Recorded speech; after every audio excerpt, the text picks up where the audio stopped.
Diamond Natural. She is a Guyanese American comedian and actress who's recently won the People's Choice Comic Creator of the Year award in the U.S. That is from the Carib Biz Network.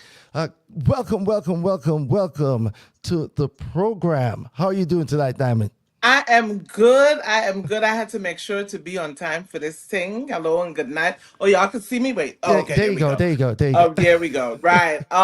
So I ran in here because I actually have a red carpet appearance tomorrow. So it's whole day I've been in the mall looking for frock and shoe and dress and all kind of thing. Cause I gotta represent. I gotta show up Stone's dress. So where are you So shopping at? Where are you shopping at? oh my goodness, I was from Jersey to Staten Island and I sit down Oh, taking a break and this Guyanese woman come up to me. I heard her before I could see her and she look at you sitting down, hey, and I look at and she, oh my God, I love you so much. And she come hugging me and kissing me. And I told my sister, I said, sometimes I just forget. Like I just feel like my regular self, right? So uh, yeah, so today was an adventure. okay. Well, I'm sure you got all the hottest threads. You looking, your outfit is well put together.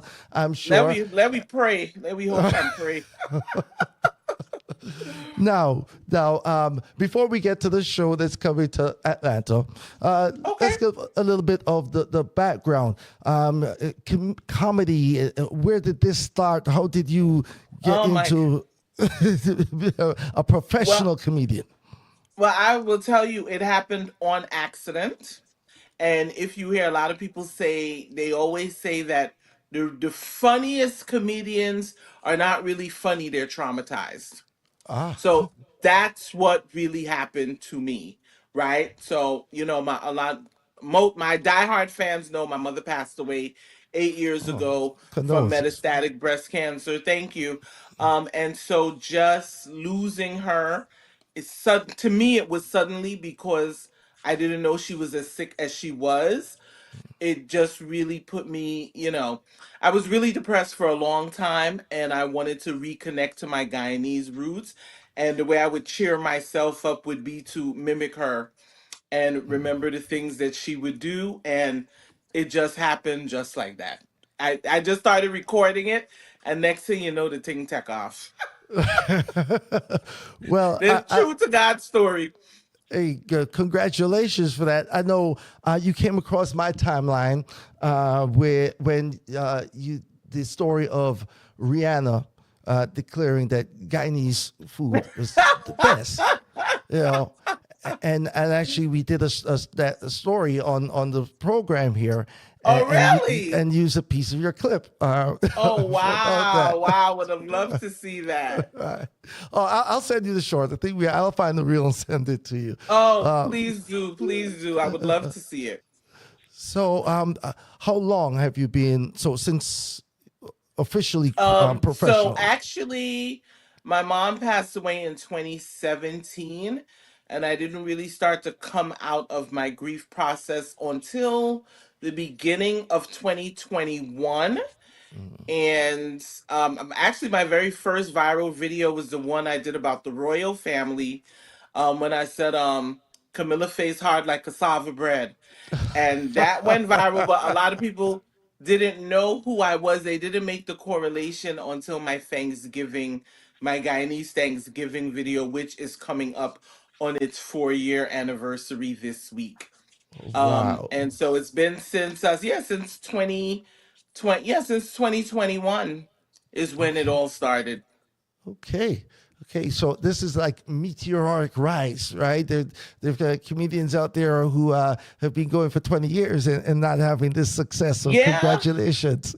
You Oh, know. thank you. Thank you. Yeah, because it wasn't planned. I can honestly say it's not something I always aspired to be or to do, right? I just knew that I always like to make people laugh. I always like to make people smile. Whenever I enter the room, if the energy was down, I would always take pride in bringing it up one way or another. So that was always a natural gift of mine, but not necessarily comedy per se, but I Yeah. still respect the craft wholeheartedly and what it takes, right? I don't take anything for granted. Definitely, definitely. Now, is it different getting up live in front of people on stage versus just Oh, like filming your reels? absolutely. Absolutely. It's just there's no describing it. I remember when I would first, when I first started performing, I told people it used to feel like I was gonna die, like I was about to jump off a cliff. It was so terrifying, right? So although my nerves, I've got a handle on them somewhat now, that the adrenaline rush is still there. But I heard that's good. Okay. Have you had to deal with any hecklers yet? No, thank God. Thank God. You know what? I will say so. I'm happy. That's a great question. I find a little frightened Friday. Yeah, I Mm. don't like to go up, or have I? I'm kind of biased in that I only go up in front of audiences who are familiar with my work, right? Okay. So, but I opened up for Bill Bellamy last year. I believe it was May. And so that audience wasn't very familiar with me, and I got a pretty good reception. So sometimes if they can't relate, they'll be quiet. Mm. But thankfully, I guess I haven't fully been inducted until I've been booed, right?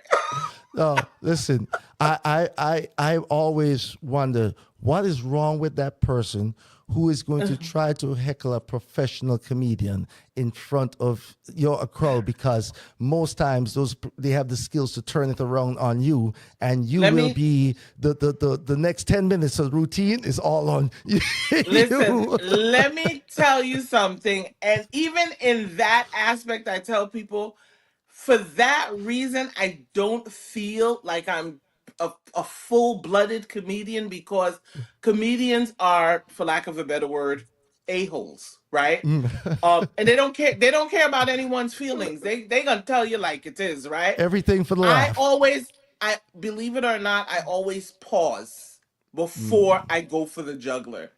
Comedians don't do that, right? So I don't know, like, it's fraudulent, right? You still have mercy. I still have mercy. I still have mercy. A touch of mercy. It depends, on online, not so much. Online, you don't come for me if I didn't send for you, right? Ah, But in real life, I'm not a threat to you unless you're a threat to me, as the great Tupac Shakur said, right? there But you in go. real life, I was tech time with them. I was tech time with them.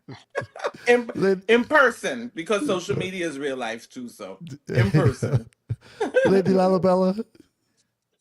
I love how you've been able to use your story from tragedy to comedic therapy and now triumph. Talk a little bit about Caribbean mental health, because growing up, I don't feel Oh. like our parents literally had mental health.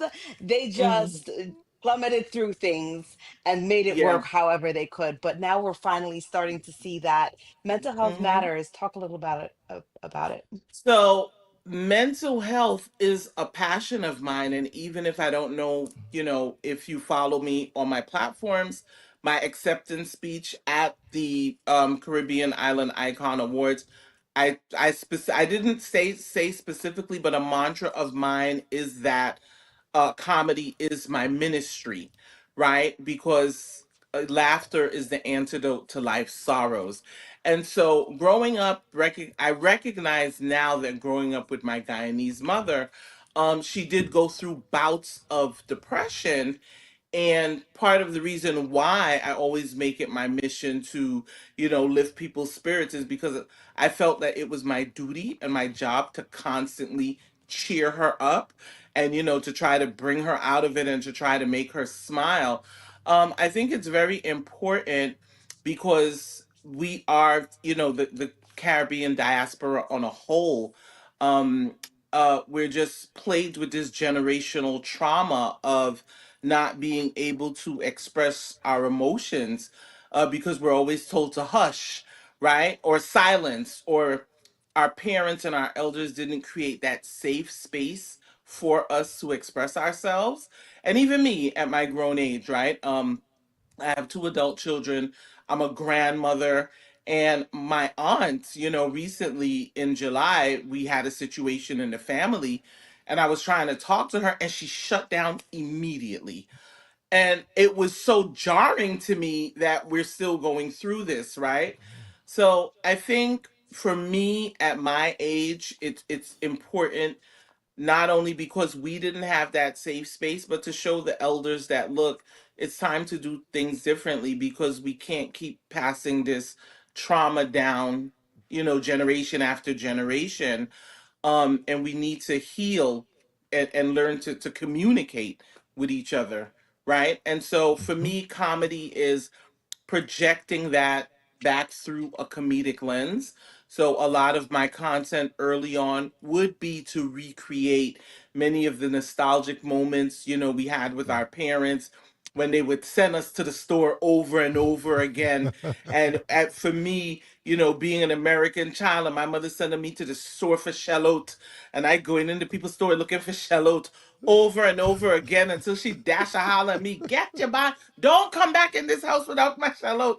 So that's so relatable, the things that we went through. And even one of my biggest videos talking about, your mother sending you to look for something over and over again. So, Mhm. case in point, the glass is right on her head, Yeah, and she threatening to yeah. beat you, and the Who moved glass my is on her head, right? glasses? Right? Who moved my Yeah, glasses? and just I have it pinned. It's currently pinned on my Instagram platform, I believe. And if you read through some of the comments, these people are so triggered, and they're like, they were so mean to us. And I'm like, listen, listen, listen, listen. This is my way of showing the elders themselves, right? Right. And basically say, do better. Please, we begging you. Do better, right?